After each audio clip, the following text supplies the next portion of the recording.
Partner, with your indulgence, Dr. Mercado, kasi ang post nung asawa at 12:29 a.m., madaling araw po ito ng June 4, namatay nga po yung kanyang asawa at around 5:59 a.m.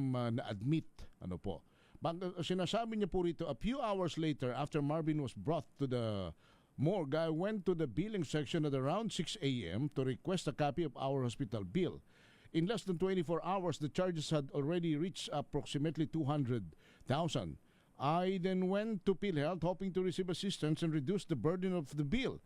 To my shock, sabi niya, I was told that my husband was not eligible for PhilHealth benefits because he had been hospitalized for less than 24 hours.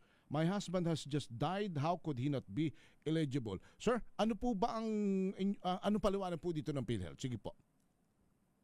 So ito pong kaso po na nakita natin. Una po, kailangan naming again makuha po yung complete record ng ating pasyente para po ating talagang ma-assess. Pero ayon po dun sa aming existing na circular, dahil in-improve po namin itong coverage po ng stroke noong 2023. Opo.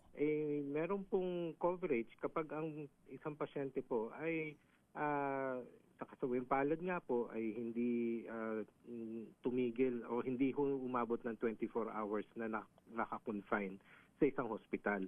Pero bago doon, Henry, nais ko rin linawin na meron na tayong ER outpatient package na kung saan hindi naman kailangan talagang tumigil sa loob ng hospital ng isang pasyente.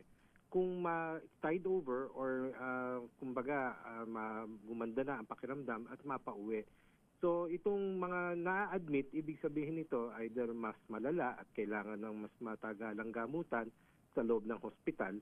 At meron din tayong mga policies for stroke, for yung mga inaatake sa puso, yung may severe pneumonia, may severe dengue, yung mga tinatawag nating biktima ng fortuitous event gaya ng pagka may natural calamity na like earthquake na daganan or baha na yun ay lahat covered kahit hindi pa umaabot ng 24 hours.